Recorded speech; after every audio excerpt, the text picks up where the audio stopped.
حضرت داؤد علیہ السلام نے عرض کیا ہے پروردگار عالم، جس ترازو کے ساتھ انسانوں کے اعمال کو وزن کیا جائے گا قیامت کے دن، وہ ترازو تو مجھے ذرا دکھا دو۔ تو پردہ ہٹ گیا۔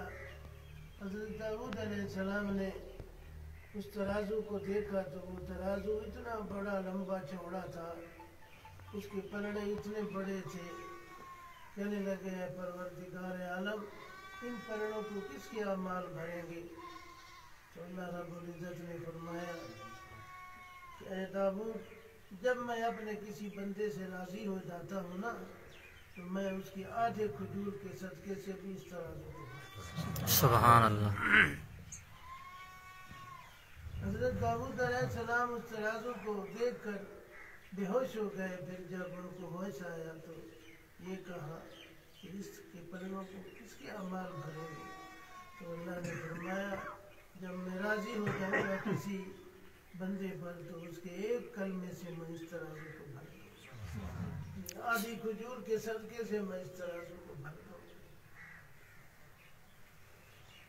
بہرحال ہمارا عقیدہ ہے مسلمانوں، جی اپنے عقیدے کی فکر کرو، عقیدہ صحیح رکھو۔ بند کر دو نا تھوڑی دیر کے لیے موبائل، بند کر دو نا، اپنے عقیدے صحیح بناؤ۔ غلط عقیدوں سے اللہ کی پناہ مانگو، جی اس لیے کہ نجات کا دار و مدار عقیدہ ہے۔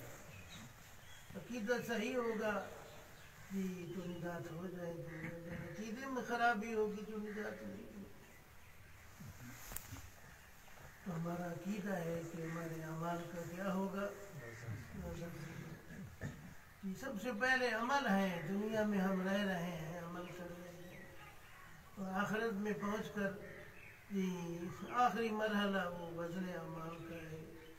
جی جب اعمال کا وزن ہو جائے گا، جی جس کے بارے میں جو فیصلہ اللہ کو منظور ہوگا، اس کے بعد تو پھر کوئی مرحلہ نہیں، اس کے بعد تو جزا سزا کا مرحلہ ہے۔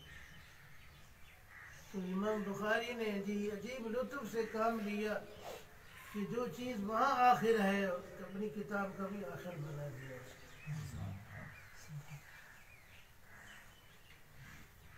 بظاہر امام بخاری کے کلام سے یہ معلوم ہوتا ہے ان اعمال بنی آدم وقبلہم یوزن، کہ سب کے اعمال کا وزن ہوگا، لیکن حقیقت یہ ہے کہ ایسا نہیں ہے۔ یہ حدیث پاک میں آتا ہے، بخاری شریف کی حدیث ہی ہے کہ امت کا ایک طبقہ 70,000 کا وہ جنت میں بلا حساب و کتاب جائے گا۔ یہ کہے کہ جناب رسول اللہ صلی اللہ علیہ وسلم اندر تشریف لے گئے، گھر چلے گئے، یہ نہ بتایا کہ یہ لوگ کون ہوں گے۔ تو صحابہ آپس میں جی مذاکرہ کرتے رہے، کوئی کہتا تھا کہ یہ ہم ہیں، کوئی کہتا تھا نہیں ہم تو جاہلیت میں پیدا ہوئے، ہماری اولادیں اس کا مصداق ہیں۔ تو اتنے میں جناب رسول اللہ صلی اللہ علیہ وسلم باہر تشریف لے گئے، تو صحابہ آپس میں جھگڑ رہے تھے، مذاکرہ کر رہے تھے، تو آپ نے خود فرمایا بھائی یہ 70,000 کا طبقہ وہ لوگ ہیں میری امت کا، لا یتطیرون ولا یسترقون ولا یکتبون وعلی ربہم یتوکلون، جو تطیر نہیں کرتے اور جو جی طویل گنڈا نہیں لیتے لوگوں سے، اور جی جو زخم جی داغ نہیں کرتے کسی بیماری میں، رب پر توکل کرتے ہیں، یہ وہ لوگ ہیں، یہ جائیں گے جنت میں بلا حساب و کتاب۔ اب یہاں یہ سوال ہوتا ہے کہ اس سے تو معلوم ہوتا ہے کہ مباشرت اسباب یہ توکل کے خلاف ہے۔ جی حالانکہ جی اسباب تو اختیار کرنے پڑتے ہیں، جی اور پھر رب تعالیٰ کی ذات پر توکل ہوتا ہے۔ جی مباشرت اسباب کی نفی والا توکل تو اسلام کے اندر نہیں ہے. ایک پارٹی بنی، پارٹی جیسے بنتی ہیں، کون سی پارٹی ہے، یہ فلانی پارٹی ہے، یہ فلانی پارٹی ہے. ایک توکل کرنے والوں کی ایک پارٹی بن گئی، متوکلین کی پارٹی بن گئی. انہوں نے یہ طے کیا کہ کوئی ہاتھ پاؤں نہیں مارنا ہے، کچھ ہی ہوتا ہے، اس لیے کہ یہ توکل کے خلاف ہے، ہم تو متوکلین ہیں. اس پارٹی کے دو آدمی سفر کر رہے تھے جی. ایک بیر کے درخت کے نیچے دونوں سوئے، اوپر سے بیر پر بڑے موٹے موٹے بیر لگے، جیسے آج کل زمانہ ہے نا بیروں کا جی. تو بیر گرا، اس کے سینے پر آ گیا.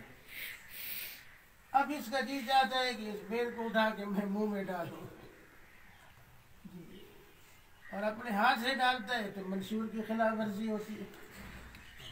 منشور انہوں نے یہ بنایا ہوا ہے کہ کوئی ہاتھ پاؤں نہیں مارنا ہے. دور سے ایک گھوڑا سوار جا رہا تھا، اس کو ایسے ایسے ایسے ایسے ایسے ایسے کیا، ایسے بنایا. وہ آگے بتائے اس کو کیا پرابلم ہے، کیا مسئلہ ہے. ہاں جی کہو کیا کہتے ہو، میں آگے ہوں. کہ یہ بیر میرے سینے پہ گرا ہوا ہے، یہ اٹھا کے میرے منہ میں ڈال دو.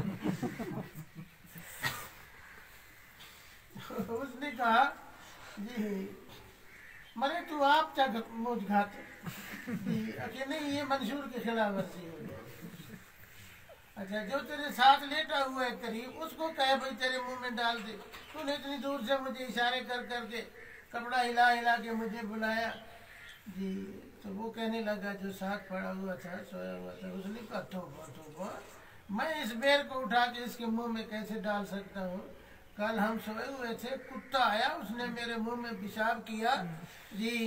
میں اس کو خود تو نہیں ہٹا سکتا تھا کہ منشور کی خلاف ورزی ہو. اس نے بھی میں اس کتے کو نہیں ہٹایا. وہی شخص بڑا حیران ہوا، اس نے نکالا ڈنڈا اور دونوں کی مرمت کی. دنیا میں ایسے بے وقوف بھی بچتے ہیں جی. تو جناب رسول اللہ صلی اللہ علیہ وسلم نے یہ خود فرمایا، وہ 70,000 کا طبقہ جو جنت میں جائے گا ان کی یہ صفت ہوگی جی. مطلب یہ ہے جی کہ اسباب کی مباشرت ہے بھی اور مباشرت نہیں بھی. مطلب یہ ہے کہ اسباب بعیدہ موہومہ، جیسے سب بھجتے بجتے ہیں، در در جو ٹھوکرا کھاتے ہیں، فلانے کو تمیز کرا گنو، کتاب دکھا گنو، کتاب میں سب کچھ لکھا ہے، لال کتاب یہاں کھولے. یہ اسباب بعیدہ موہومہ یہ کو اختیار نہیں کرتے، ان سے بھاگتے ہیں. یہ اصل اللہ تعالیٰ کی ذات پر توکل کرنے والے ہیں. اسباب قریبہ، آدمی بیمار ہو جائے تو ڈاکٹر کے پاس جائے، حکیم کے پاس جائے، علاج کرائے، اللہ صحت دے دے گا. دکان کھول کے بیٹھے، دکان چلے گی، تجارت چلے گی، اپنا بھی رزق کمائے گا، اپنے بچوں کا بھی. یہ اسباب قریبہ ہے، یہ توکل کے خلاف نہیں ہے. دکان کھول کے سامان رکھ کے آدمی بیٹھے اور اللہ کی ذات پر توکل کرے، یہ عقیدہ رکھے کہ رزق اللہ نے دینا ہے، دکان نے رزق نہیں دینا، یہ توکل ٹھیک ہے. تو جناب رسول اللہ صلی اللہ علیہ وسلم نے فرمایا جی کہ میری امت کا 70,000 کا طبقہ جو ہے یہ جنت میں بلا حساب جائے گا. ان کے اعمال کا وزن نہیں ہوگا. اس قاعدے سے یہ خاص ہے. دوسرا وہ کافر جی کہ جس نے ساری زندگی نیکیاں کی لیکن کفر نہیں چھوڑا، اس کے اعمال کا بھی وزن نہیں ہوگا، یہ بھی سب کچھ ضائع. اور تیسرا وہ مومن جی کہ جس کا ایمان تو ہے، کلمہ تو پڑھا، لیکن اس نے ایک نیکی نہیں کی، ساری زندگی گناہ کیا ہے، اس کے اعمال کا بھی وزن نہیں ہوگا. یاد رکھیے ان لوگوں کے اعمال کا وزن ہوگا جی کہ جن کے دونوں قسم کے اعمال ہیں، گناہ بھی ہیں اور نیکیاں بھی ہیں، ملے جلے ہیں. ان کے اعمال کا کیا ہوگا؟ وزن ہوگا.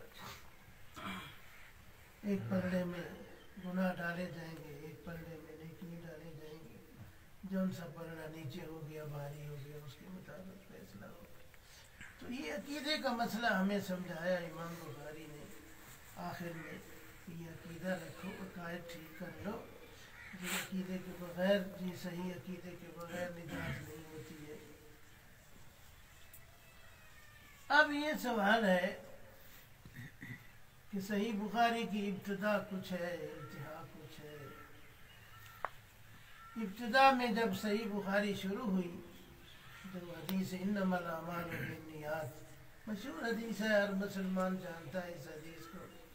اعمال کا دار و مدار جو ہے وہ نیتوں پر ہے، جیسی نیت جی ویسی مراد، سنا ہوا نیت اچھی تو مراد بھی اچھی، جی نیت اچھی منزل آسان، جی تو نیت سے شروع کیا اور صحیح بخاری اس عظیم کتاب کو ختم کر دیا۔ کون سے مسئلے پر؟ وزن اعمال کے مسئلے پر۔ جی بظاہر جی ابتدا انتہا میں کوئی مناسبت نہیں معلوم ہوتی ہے، تو یاد رکھیے ایک ہوتا ہے حسن ختام، ایک ہوتا ہے سوء ختام۔ ابتدا انتہا میں کوئی مناسبت نہ ہو، جی یہ سوء ختام ہوتا ہے۔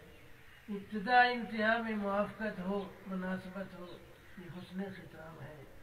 جی تو جی یہاں ابتدا انتہا میں بڑی زبردست مناسبت